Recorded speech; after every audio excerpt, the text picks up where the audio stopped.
ಓಂ ಶಾಂತಿ ಮಧುರಾತಿ ಮಧುರ ಶಿವ ಪರಮಾತ್ಮ ತಂದೆಯ ಮಧುರ ಮಹಾವಾಕ್ಯವನ್ನು ಕೇಳೋಣ. ಇಂದಿನ ಮುರಳಿಯ ದಿನಾಂಕವಾಗಿದೆ 8/1/2026.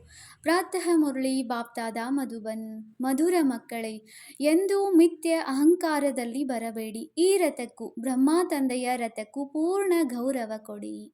ಪ್ರಶ್ನೆಯಾಗಿದೆ, ನೀವು ಮಕ್ಕಳಲ್ಲಿ ಪದುಮಾಪದಂ ಭಾಗ್ಯಶಾಲಿಗಳು ಯಾರು ಮತ್ತು ದೌರ್ಭಾಗ್ಯಶಾಲಿಗಳು ಯಾರು? ಉತ್ತರ, ಯಾರ ಚಲನೆ ದೇವತೆಗಳ ತರಹ ಇದೆಯೋ, ಯಾರು ಎಲ್ಲರಿಗೂ ಸುಖವನ್ನು ಕೊಡುವರೋ ಅವರು ಪದುಮಾಪದಂ ಭಾಗ್ಯಶಾಲಿಗಳಾಗಿದ್ದಾರೆ, ಮತ್ತು ಯಾರು ಅನುತ್ತೀರ್ಣರಾಗುವರೋ ಅವರಿಗೆ ದೌರ್ಭಾಗ್ಯಶಾಲಿಗಳೆಂದು ಹೇಳುತ್ತಾರೆ.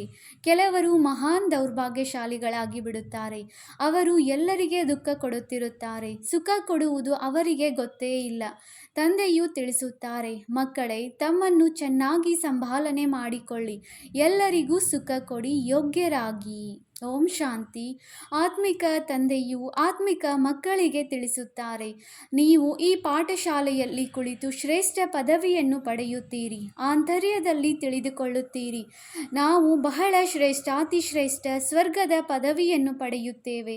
ಇಂತಹ ಮಕ್ಕಳಿಗಂತೂ ಬಹಳ ಖುಷಿ ಇರಬೇಕು. ಒಂದು ವೇಳೆ ಎಲ್ಲರಿಗೆ ನಿಶ್ಚಯವಿದ್ದರೆ ಎಲ್ಲರೂ ಒಂದೇ ರೀತಿಯಾಗಲು ಸಾಧ್ಯವಿಲ್ಲ. ಮೊದಲಿನಿಂದ ಕೊನೆಯ ನಂಬರಿನವರೆಗೆ ಇದ್ದೇ ಇರುತ್ತಾರೆ. ಪತ್ರಿಕೆಗಳಲ್ಲಿಯೂ ಮೊದಲಿನಿಂದ ಕೊನೆಯ ನಂಬರಿನವರೆಗೆ ಸಂಖ್ಯೆಗಳು ಇರುತ್ತವೆ. ಕೆಲವರು ಅನುತ್ತೀರ್ಣರಾಗುತ್ತಾರೆ, ಕೆಲವರು ಉತ್ತೀರ್ಣರಾಗುತ್ತಾರೆ. ಅಂದಾಗ ಪ್ರತಿಯೊಬ್ಬರೂ ತಮ್ಮ ಹೃದಯದಿಂದ ಕೇಳಿಕೊಳ್ಳಿ, ತಂದೆಯು ನಮ್ಮನ್ನು ಇಷ್ಟು ಶ್ರೇಷ್ಠರನ್ನಾಗಿ ಮಾಡುತ್ತಾರೆ ಅಂದಾಗ ನಾನು ಎಲ್ಲಿಯವರೆಗೆ ಯೋಗ್ಯನಾಗಿದ್ದೇನೆ? ಅನ್ಯರಿಗಿಂತ ಚೆನ್ನಾಗಿದ್ದೇನೆಯೇ ಅಥವಾ ಕಡಿಮೆ ಇದ್ದೇನೆಯೇ? ಇದು ವಿದ್ಯೆಯಲ್ಲವೇ? ಇದು ಸಹ ಕಾಣುತ್ತದೆ. ಯಾರು ಯಾವುದೇ ಸಬ್ಜೆಕ್ಟ್ನಲ್ಲಿ ನಿರ್ಬಲರಾಗಿದ್ದರೆ ಅವರು ಕೆಳಗೆ ಹೊರಟು ಹೋಗುತ್ತಾರೆ. ಭಲೆ ಮಾನಿಟರ್ ಆಗಿರಬಹುದು, ಆದರೆ ಯಾವುದೇ ಸಬ್ಜೆಕ್ಟ್ನಲ್ಲಿ ಕಡಿಮೆ ಇದ್ದರೆ ಅವರು ಕೆಳಗಿಳಿಯುವರು. ಕೆಲವರೇ ವಿರಳ ಸ್ಕಾಲರ್ಶಿಪ್ ತೆಗೆದುಕೊಳ್ಳುತ್ತಾರೆ. ಇದು ಸಹ ಶಾಲೆಯಾಗಿದೆ. ನೀವು ತಿಳಿದುಕೊಂಡಿದ್ದೀರಿ, ನಾವೆಲ್ಲರೂ ಓದುತ್ತಿದ್ದೇವೆ. ಇದರಲ್ಲಿ ಮೊದಲನೆಯ ಮಾತು ಪವಿತ್ರತೆಯಾಗಿದೆ. ಪವಿತ್ರರಾಗಿರುವುದಕ್ಕಾಗಿಯೇ ತಂದೆಯನ್ನು ಕರೆದಿರಲ್ಲವೇ? ಒಂದು ವೇಳೆ ವಿಕಾರಿ ದೃಷ್ಟಿಯು ಕೆಲಸ ಮಾಡುತ್ತಿದ್ದರೆ ನಿಮಗೂ ಅದು ಪಶ್ಚಾತ್ತಾಪವಾಗುತ್ತದೆ. ಬಾಬಾ, ನಾವು ಈ ಸಬ್ಜೆಕ್ಟ್ನಲ್ಲಿ ನಿರ್ಬಲರಾಗಿದ್ದೇವೆ ಎಂದು ತಂದೆಗೆ ಬರೆಯುತ್ತಾರೆ. ನಾನು ಇಂತಹ ಸಬ್ಜೆಕ್ಟ್ನಲ್ಲಿ ಬಹಳ ನಿರ್ಬಲನಾಗಿದ್ದೇನೆ ಎಂದು ವಿದ್ಯಾರ್ಥಿಯ ಬುದ್ಧಿಯಲ್ಲಿರುತ್ತದೆ. ನಾನು ಅನುತ್ತೀರ್ಣನಾಗುತ್ತೇನೆಂದು ಕೆಲವರಿಗೆ ತಾನಾಗಿಯೇ ಅರ್ಥವಾಗುತ್ತದೆ. ಇದರಲ್ಲಿ ಮೊದಲನೆಯ ಸಬ್ಜೆಕ್ಟ್ ಪವಿತ್ರತೆಯಾಗಿದೆ. ಬಾಬಾ, ನಾವು ಸೋತು ಹೋದೆವು ಎಂದು ಅನೇಕರು ಹೇಳುತ್ತಾರೆ. ಅಂದಾಗ ಅಂಥವರಿಗೆ ಏನು ಹೇಳುವುದು? ನಾನಿನ್ನೂ ಏರಲು ಸಾಧ್ಯವಿಲ್ಲವೆಂದು ಅವರಿಗೆ ಸಂಕಲ್ಪ ಬರುತ್ತದೆಯಲ್ಲವೇ? ನೀವು ಪವಿತ್ರ ಪ್ರಪಂಚವನ್ನು ಸ್ಥಾಪನೆ ಮಾಡುತ್ತೀರಿ. ನಿಮ್ಮ ಗುರಿ ಧ್ಯೇಯವೇ ಇದಾಗಿದೆ. ತಂದೆಯು ತಿಳಿಸುತ್ತಾರೆ, ಮಕ್ಕಳೇ, ನನ್ನೊಬ್ಬನನ್ನೇ ನೆನಪು ಮಾಡಿ ಮತ್ತು ಪವಿತ್ರರಾಗಿ. ಆಗ ಈ ಲಕ್ಷ್ಮೀನಾರಾಯಣರ ಮನೆತನದಲ್ಲಿ ಹೋಗುವಿರಿ. ಇವರು ಇಷ್ಟು ಶ್ರೇಷ್ಠ ಪದವಿಯನ್ನು ಪಡೆಯುವರೇ ಅಥವಾ ಇಲ್ಲವೇ ಎಂಬುದನ್ನು ಶಿಕ್ಷಕರು ತಿಳಿದುಕೊಂಡಿರುತ್ತಾರೆ. ಇವರಂತೂ ಪರಮ ಶಿಕ್ಷಕನಾಗಿದ್ದಾರೆ. ಈ ದಾದಾರವರು ಸಹ ಶಾಲೆಯಲ್ಲಿ ಓದಿದ್ದಾರಲ್ಲವೇ? ಕೆಲವರು ಹುಡುಗರು ಇಂತಹ ಕೆಟ್ಟ ಕೆಲಸಗಳನ್ನು ಮಾಡುತ್ತಾರೆ. ಕೊನೆಗೆ ಶಿಕ್ಷಕರು ಶಿಕ್ಷೆಯನ್ನು ಕೊಡಲೇಬೇಕಾಗುತ್ತದೆ. ಮೊದಲು ಬಹಳ ಜೋರಾಗಿ ಶಿಕ್ಷೆಯನ್ನು ವಿಧಿಸುತ್ತಿದ್ದರು. ಈಗ ಶಿಕ್ಷೆಯನ್ನು ಕಡಿಮೆ ಮಾಡಿರುವ ಕಾರಣ ವಿದ್ಯಾರ್ಥಿಗಳು ಇನ್ನೂ ಹೆಚ್ಚು ಕೆಟ್ಟು ಹೋಗುತ್ತಾರೆ. ಇತ್ತೀಚೆಗೆ ವಿದ್ಯಾರ್ಥಿಗಳು ಎಷ್ಟೊಂದು ಹೆಚ್ಚು ಕಡಿಮೆಗಳನ್ನು ಮಾಡುತ್ತಾರೆ. ವಿದ್ಯಾರ್ಥಿಗಳಿಗೆ ಬಿಸಿ ರಕ್ತವೆಂದು ಹೇಳುತ್ತಾರಲ್ಲವೇ? ನೋಡಿ ಏನೇನು ಮಾಡುತ್ತಾರೆ. ಬೆಂಕಿಯನ್ನಿಡುತ್ತಾರೆ, ತಮ್ಮ ಯೌವನವನ್ನು ತೋರಿಸಿಕೊಳ್ಳುತ್ತಾರೆ. ಇದು ಆಸೂರಿ ಪ್ರಪಂಚವಾಗಿದೆ. ಯುವಕರೇ ಬಹಳ ಕೆಟ್ಟಿರುತ್ತಾರೆ. ಅವರ ದೃಷ್ಟಿಯೇ ವಿಕಾರಿಯಾಗಿರುತ್ತದೆ. ನೋಡಲು ಬಹಳ ಚೆನ್ನಾಗಿ ಕಾಣುತ್ತಾರೆ. ಹೇಗೆ ಈಶ್ವರನ ಅಂತ್ಯವನ್ನು ಪಡೆಯಲು ಸಾಧ್ಯವಿಲ್ಲವೆಂದು ಹೇಳುತ್ತಾರಲ್ಲವೇ? ಹಾಗೆಯೇ ಇವರು ಯಾವ ಪ್ರಕಾರದ ಮನುಷ್ಯರೆಂಬುದನ್ನು ತಿಳಿಯುವುದು ಸಹ ಕಷ್ಟವಾಗುತ್ತದೆ. ಜ್ಞಾನದ ಬುದ್ಧಿಯಿಂದ ಇವರು ಹೇಗೆ ಓದುತ್ತಾರೆ, ಇವರ ನಡವಳಿಕೆ ಹೇಗಿದೆ ಎಂಬುದು ಅರ್ಥವಾಗುತ್ತದೆ. ಕೆಲವರಂತೂ ಹೇಗೆ ಬಾಯಿಂದ ಹೂಗಳು ಸುರಿದಂತೆ ಮಾತನಾಡುತ್ತಾರೆ, ಕೆಲವರಂತೂ ಕಲ್ಲೆಸೆದಂತೆ ಮಾತನಾಡುತ್ತಾರೆ. ನೋಡಲು ಬಹಳ ಚೆನ್ನಾಗಿ ಕಾಣುತ್ತಾರೆ. ಒಳ್ಳೊಳ್ಳೆಯ ಜ್ಞಾನ ಬಿಂದುಗಳನ್ನು ಬರೆದುಕೊಳ್ಳುತ್ತಾರೆ, ಆದರೆ ಕಲ್ಲು ಬುದ್ಧಿಯವರಾಗಿದ್ದಾರೆ. ಹೊರಗಿನ ಆಡಂಬರವಿದೆ, ಮಾಯೆಯು ಬಹಳ ಪ್ರಬಲವಾಗಿದೆ, ಆದ್ದರಿಂದ ಗಾಯನವಿದೆ. ಆಶ್ಚರ್ಯವೆನಿಸುವಂತೆ ಕೇಳುತ್ತಾರೆ, ತಮ್ಮನ್ನು ಶಿವ ತಂದೆಯ ಸಂತಾನನೆಂದು ಕರೆಸಿಕೊಳ್ಳುತ್ತಾರೆ, ಅನ್ಯರಿಗೂ ತಿಳಿಸುತ್ತಾರೆ, ಮತ್ತೆ ಓಡಿ ಹೋಗಿ ವಿರೋಧಿಗಳಾಗುತ್ತಾರೆ. ಬುದ್ಧಿವಂತರು ವಿರೋಧಿಗಳಾಗುವುದಿಲ್ಲ ಎಂದಲ್ಲ, ಒಳ್ಳೊಳ್ಳೆಯ ಬುದ್ಧಿವಂತರೂ ಸಹ ವಿರೋಧಿಗಳಾಗಿ ಬಿಡುತ್ತಾರೆ. ಆ ಸೇನೆಯಲ್ಲಿಯೂ ಇದೇ ರೀತಿಯಾಗುತ್ತದೆ. ವಿಮಾನ ಸಹಿತವಾಗಿಯೇ ಇನ್ನೊಂದು ದೇಶಕ್ಕೆ ಹೊರಟು ಹೋಗುತ್ತಾರೆ. ಇಲ್ಲಿಯೂ ಅದೇ ರೀತಿಯಾಗುತ್ತದೆ. ಸ್ಥಾಪನೆಯಲ್ಲಿ ಬಹಳ ಪರಿಶ್ರಮವಾಗುತ್ತಿದೆ. ಮಕ್ಕಳಿಗೂ ವಿದ್ಯಾಭ್ಯಾಸದಲ್ಲಿ ಪರಿಶ್ರಮ, ಶಿಕ್ಷಕರಿಗೂ ಓದಿಸುವುದರಲ್ಲಿ ಪರಿಶ್ರಮವಾಗುತ್ತದೆ. ಇವರು ಎಲ್ಲರಿಗೆ ತೊಂದರೆ ಕೊಡುತ್ತಾರೆ. ಓದುವುದಿಲ್ಲವೆಂಬುದನ್ನು ನೋಡಿದಾಗ ಶಾಲೆಗಳಲ್ಲಿ ಕಾವಲಿಡುತ್ತಾರೆ. ಇವರಂತೂ ತಂದೆಯಾಗಿದ್ದಾರೆ, ತಂದೆಯು ಏನೂ ಹೇಳುವುದಿಲ್ಲ. ತಂದೆಯ ಬಳಿ ಈ ಕಾನೂನು ಇಲ್ಲ, ಇಲ್ಲಂತೂ ಬಹಳ ಶಾಂತವಾಗಿರಬೇಕಾಗುತ್ತದೆ. ತಂದೆಯು ಸುಖದಾತ, ಪ್ರೀತಿಯ ಸಾಗರನಾಗಿದ್ದಾರೆ ಅಂದ ಮೇಲೆ ಮಕ್ಕಳ ಚಲನೆಯೂ ಸಹ ದೇವತೆಗಳ ತರಹ ಇರಬೇಕಲ್ಲವೇ? ನೀವು ಮಕ್ಕಳಿಗೆ ತಂದೆಯು ಸದಾ ಹೇಳುತ್ತಾರೆ, ನೀವು ಪದುಮಾಪದಂ ಭಾಗ್ಯಶಾಲಿಗಳಾಗಿದ್ದೀರಿ. ಆದರೆ ಕೆಲವರು ಪದುಮಾಪದಂ ದೌರ್ಭಾಗ್ಯಶಾಲಿಗಳು ಆಗುತ್ತಾರೆ. ಯಾರು ಅನುತ್ತೀರ್ಣರಾಗುವರೋ ಅವರಿಗೆ ದೌರ್ಭಾಗ್ಯಶಾಲಿಗಳೆಂದೇ ಹೇಳಲಾಗುತ್ತದೆಯಲ್ಲವೇ? ತಂದೆಗೆ ಗೊತ್ತಿದೆ, ಕೊನೆಯವರೆಗೆ ಇದೆಲ್ಲವೂ ಆಗುತ್ತಲೇ ಇರುತ್ತದೆ. ಯಾರಾದರೂ ಮಹಾನ್ ದೌರ್ಭಾಗ್ಯಶಾಲಿಗಳು ಆಗಿಯೇ ಆಗುತ್ತಾರೆ. ಅವರ ಚಲನೆಯಿಂದಲೂ ಅವರು ನಿಲ್ಲುವುದಿಲ್ಲವೆಂದು ಅರ್ಥವಾಗುತ್ತದೆ. ಇವರು ಇಷ್ಟು ಶ್ರೇಷ್ಠರಾಗಲು ಯೋಗ್ಯರಲ್ಲ. ಎಲ್ಲರಿಗೂ ದುಃಖ ಕೊಡುತ್ತಿರುತ್ತಾರೆ, ಸುಖ ಕೊಡುವುದನ್ನು ತಿಳಿದುಕೊಂಡೇ ಇಲ್ಲ ಅಂದ ಮೇಲೆ ಅವರ ಗತಿ ಏನಾಗುವುದು? ತಂದೆಯು ಸದಾ ಹೇಳುತ್ತಾರೆ, ಮಕ್ಕಳೇ, ತಮ್ಮನ್ನು ಚೆನ್ನಾಗಿ ಸಂಭಾಲನೆ ಮಾಡಿಕೊಳ್ಳಿ. ಇದು ಸಹ ಡ್ರಾಮಾ ಅನುಸಾರ ಆಗಬೇಕಾಗಿದೆ. ಇನ್ನು ಕಬ್ಬಿಣಕ್ಕಿಂತಲೂ ಕನಿಷ್ಠರಾಗಿ ಬಿಡುತ್ತಾರೆ. ಅದರಲ್ಲಿಯೂ ಒಳ್ಳೊಳ್ಳೆಯವರು ಸಹ ಪತ್ರಗಳನ್ನು ಬರೆಯುವುದಿಲ್ಲ. ಪಾಪ, ಅಂಥವರ ಗತಿ ಏನಾಗುವುದು? ತಂದೆಯು ತಿಳಿಸುತ್ತಾರೆ, ನಾನು ಸರ್ವರ ಕಲ್ಯಾಣ ಮಾಡಲು ಬಂದಿದ್ದೇನೆ. ಇಂದು ಸರ್ವರ ಸದ್ಗತಿ ಮಾಡುತ್ತೇನೆ, ನಾಳೆ ಮತ್ತೆ ದುರ್ಗತಿಯಾಗಿ ಬಿಡುತ್ತದೆ. ನೀವು ಹೇಳುತ್ತೀರಿ, ನಾವು ನಿನ್ನೆಯ ದಿನ ವಿಶ್ವದ ಮಾಲೀಕರಾಗಿದ್ದೆವು, ಇಂದು ಗುಲಾಮರಾಗಿ ಬಿಟ್ಟಿದ್ದೇವೆ. ಈಗ ಇಡೀ ವೃಕ್ಷದ ಜ್ಞಾನವು ನಿಮ್ಮ ಬುದ್ಧಿಯಲ್ಲಿದೆ. ಇದು ಅದ್ಭುತವಾದ ವೃಕ್ಷವಾಗಿದೆ. ಮನುಷ್ಯರಿಗೆ ಇದು ಸಹ ತಿಳಿದಿಲ್ಲ. ನೀವು ತಿಳಿದುಕೊಂಡಿದ್ದೀರಿ. ಕಲ್ಪವೆಂದರೆ ಪೂರ್ಣ 5000 ವರ್ಷಗಳ ನಿಖರವಾದ ವೃಕ್ಷವಾಗಿದೆ. ಒಂದು ಕ್ಷಣವೂ ಸಹ ವ್ಯತ್ಯಾಸವಾಗಲು ಸಾಧ್ಯವಿಲ್ಲ. ಈ ಬೇಹದ್ದಿನ ವೃಕ್ಷದ ಜ್ಞಾನವು ನೀವು ಮಕ್ಕಳಿಗೆ ಈಗ ಸಿಗುತ್ತಿದೆ. ಜ್ಞಾನವನ್ನು ಕೊಡುವವರು ವೃಕ್ಷಪತಿಯಾಗಿದ್ದಾರೆ. ಬೀಜವು ಎಷ್ಟು ಚಿಕ್ಕದಾಗಿರುತ್ತದೆ, ಅದರಿಂದ ಫಲವು ನೋಡಿ ಎಷ್ಟು ದೊಡ್ಡದಾಗಿ ಬರುತ್ತದೆ. ಇದು ಬಹಳ ವಿಚಿತ್ರವಾದ ವೃಕ್ಷವಾಗಿದೆ. ಇದರ ಬೀಜವು ಬಹಳ ಚಿಕ್ಕದಾಗಿದೆ. ಅಂದರೆ ಆತ್ಮವು ಎಷ್ಟು ಚಿಕ್ಕದಾಗಿದೆ. ತಂದೆಯೂ ಸಹ ಬಹಳ ಸೂಕ್ಷ್ಮವಾಗಿದ್ದಾರೆ. ಈ ಕಣ್ಣುಗಳಿಂದ ನೋಡಲು ಸಾಧ್ಯವಿಲ್ಲ. ಬಲೆ, ವಿವೇಕಾನಂದರ ಉದಾಹರಣೆಯನ್ನು ತಿಳಿಸುತ್ತಾರೆ. ಗುರುಗಳಿಂದ ಒಂದು ಜ್ಯೋತಿಯು ಹೊರಟು ಬಂದು ನನ್ನಲ್ಲಿ ಸಮಾವೇಶವಾಯಿತೆಂದು ಅವರು ಹೇಳಿದರು. ಆದರೆ ಈ ರೀತಿಯಾಗಿ ಜ್ಯೋತಿಯು ಸಮಾವೇಶವಾಗಲು ಸಾಧ್ಯವಿಲ್ಲ. ಏನು ಹೊರಬಂದಿತು ಎಂಬುದನ್ನು ತಿಳಿದುಕೊಂಡಿಲ್ಲ.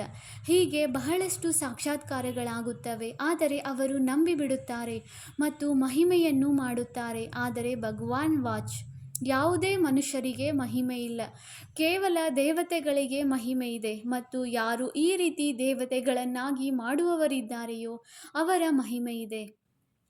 ತಂದೆಯು ಬಹಳ ಚೆನ್ನಾಗಿ ಕಾರ್ಡುಗಳನ್ನು ಮಾಡಿಸಿದ್ದರು. ಜಯಂತಿಯನ್ನು ಆಚರಿಸುವುದಾದರೆ ಒಬ್ಬ ಶಿವ ತಂದೆಯದನ್ನು ಆಚರಿಸಿ. ಈ ಲಕ್ಷ್ಮೀನಾರಾಯಣರನ್ನು ಸಹ ಈ ರೀತಿ ಮಾಡುವವರು ತಂದೆಯಲ್ಲವೇ? ಅವರೊಬ್ಬರಿಗೆ ಮಹಿಮೆ ಇದೆ, ಅವರನ್ನು ನೆನಪು ಮಾಡಿ. ಇವರು ಬ್ರಹ್ಮ ತಂದೆಯವರು ಸಹ ಹೇಳುತ್ತಾರೆ, ನಾನು ಶ್ರೇಷ್ಠಾತಿ ಶ್ರೇಷ್ಠನಾಗುತ್ತೇನೆ ಮತ್ತು ಕೆಳಗೂ ಇಳಿಯುತ್ತೇನೆ. ಶ್ರೇಷ್ಠಾತಿ ಶ್ರೇಷ್ಠ ಲಕ್ಷ್ಮೀನಾರಾಯಣರು ಮತ್ತೆ 84 ಜನ್ಮಗಳ ನಂತರ ಕೆಳಗೆ ಇಳಿಯುತ್ತಾರೆ. ತತತ್ವಂ ಎಂಬುದು ಯಾರಿಗೂ ತಿಳಿದಿಲ್ಲ. ನೀವೇ ವಿಶ್ವದ ಮಾಲೀಕರಾಗಿದ್ದೀರಿ. ನಂತರ ಏನಾಗಿ ಬಿಟ್ಟಿರಿ? ಸತ್ಯಯುಗದಲ್ಲಿ ಯಾರಿದ್ದರು? ನಂಬರ್ 1 ಪುರುಷಾರ್ಥದನುಸಾರ ನೀವೇ ಇದ್ದೀರಿ. ರಾಜಾರಾಣಿಯೂ ಇದ್ದರು. ಸೂರ್ಯವಂಶಿ, ಚಂದ್ರವಂಶಿ ರಾಜಧಾನಿಯವರೂ ಇದ್ದರು. ತಂದೆಯು ಎಷ್ಟು ಚೆನ್ನಾಗಿ ತಿಳಿಸುತ್ತಾರೆ. ನಡೆಯುತ್ತಾ ತಿರುಗಾಡುತ್ತಾ ಈ ಸೃಷ್ಟಿ ಚಕ್ರದ ಜ್ಞಾನವು ನೀವು ಮಕ್ಕಳ ಬುದ್ಧಿಯಲ್ಲಿರಬೇಕು. ನೀವು ಚೈತನ್ಯ ಲೈಟ್ ಹೌಸ್ ಆಗಿದ್ದೀರಿ. ಇಡೀ ವಿದ್ಯೆಯು ಬುದ್ಧಿಯಲ್ಲಿರಬೇಕು. ಆದರೆ ಆ ಸ್ಥಿತಿ ಇನ್ನೂ ಆಗಿಲ್ಲ, ಆಗುವುದಿದೆ. ಯಾರು ಪಾಸ್ ವಿತ್ ಆನರ್ ಆಗುವರೋ ಅವರದು ಈ ಸ್ಥಿತಿ ಇರುವುದು.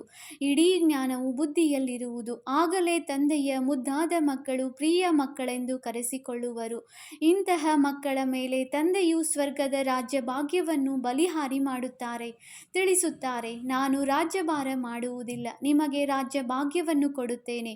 ಇದಕ್ಕೆ ನಿಷ್ಕಾಮ ಸೇವೆ ಎಂದು ಹೇಳಲಾಗುತ್ತದೆ. ಮಕ್ಕಳಿಗೆ ಗೊತ್ತಿದೆ, ತಂದೆಯು ನಮ್ಮನ್ನು ತಲೆಯ ಮೇಲೆ ಕೂರಿಸಿಕೊಳ್ಳುತ್ತಾರೆ ಅಂದ ಮೇಲೆ ಇಂತಹ ತಂದೆಯನ್ನು ಎಷ್ಟೊಂದು ನೆನಪು ಮಾಡಬೇಕು. ಇದು ಸಹ ಡ್ರಾಮಾದಲ್ಲಿ ಮಾಡಲ್ಪಟ್ಟಿದೆ.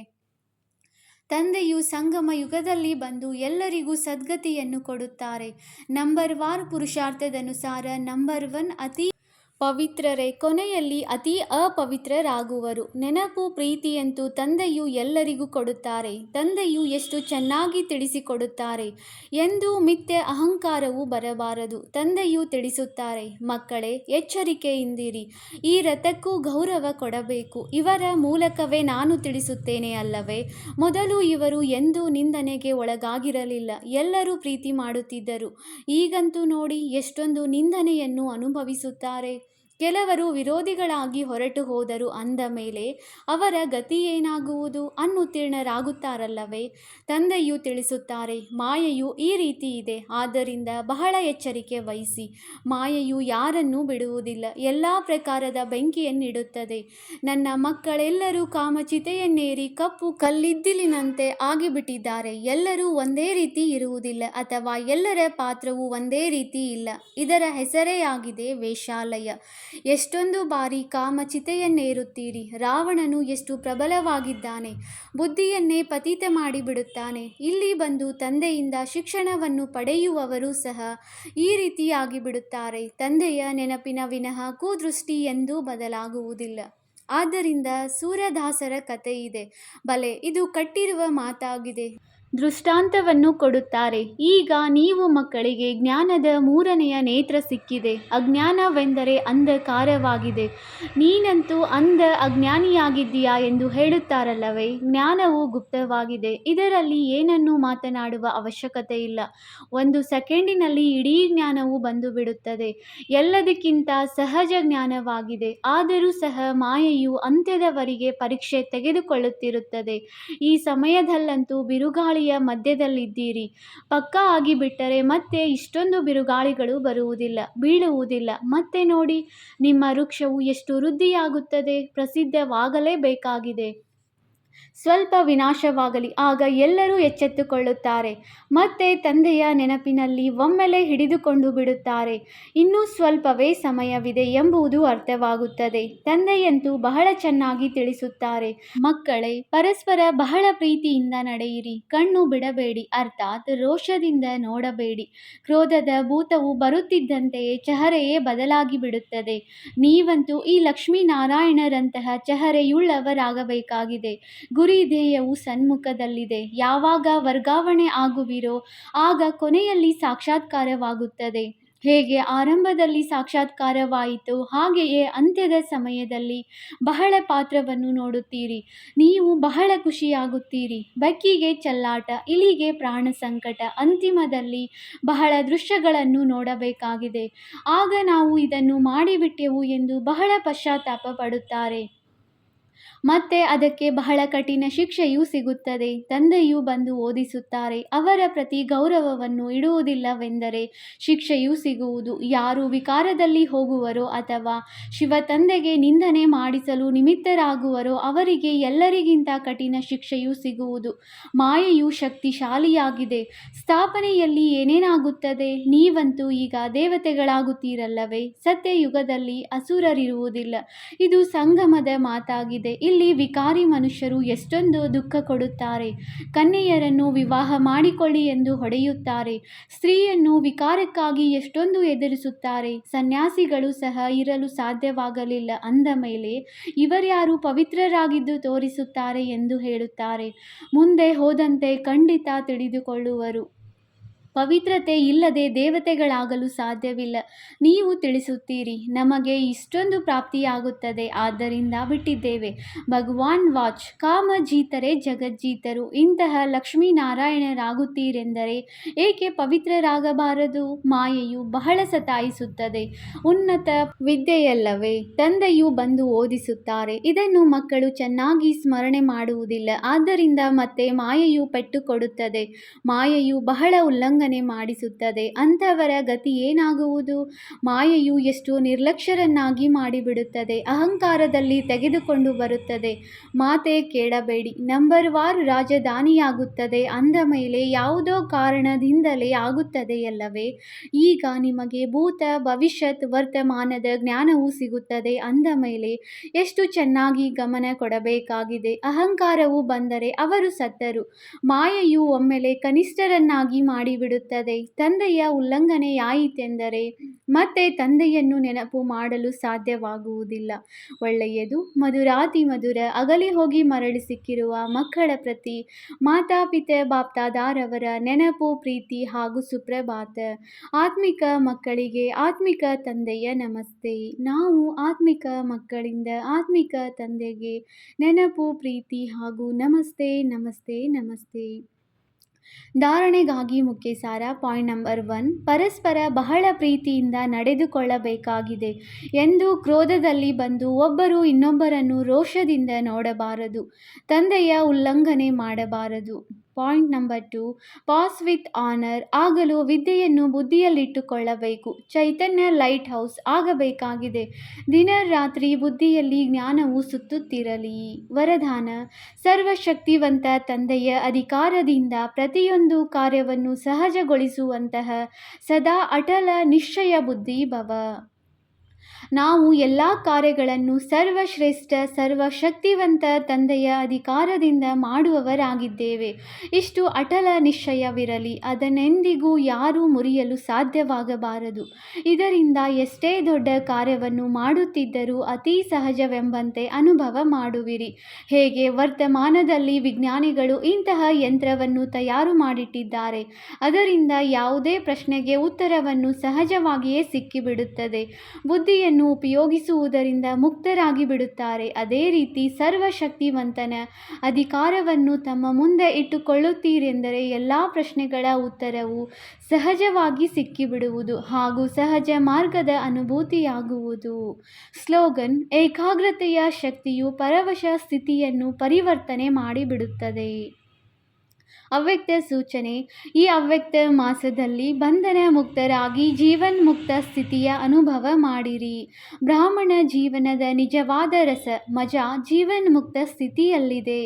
ನ್ಯಾರ ಭಿನ್ನ ಆಗುವುದು ಅಂದರೆ ಮುಕ್ತ ಆಗುವುದು. ಸ್ವಭಾವ ಸಂಸ್ಕಾರಗಳ ಮೇಲೆಯೂ ಯಾವುದೇ ಸೆಳೆತ ಇಲ್ಲ. ಏನು ಮಾಡಲಿ, ಹೇಗೆ ಮಾಡಲಿ, ಮಾಡಬಾರದು ಎಂದಿದ್ದರೂ ಆಗಿಬಿಟ್ಟಿತು. ಇದು ಜೀವನ ಬಂಧ ಆಗಿದೆ. ಇಚ್ಛೆ ಇರಲಿ, ಆದರೆ ಚೆನ್ನಾಗಿ ಎನಿಸಿತು.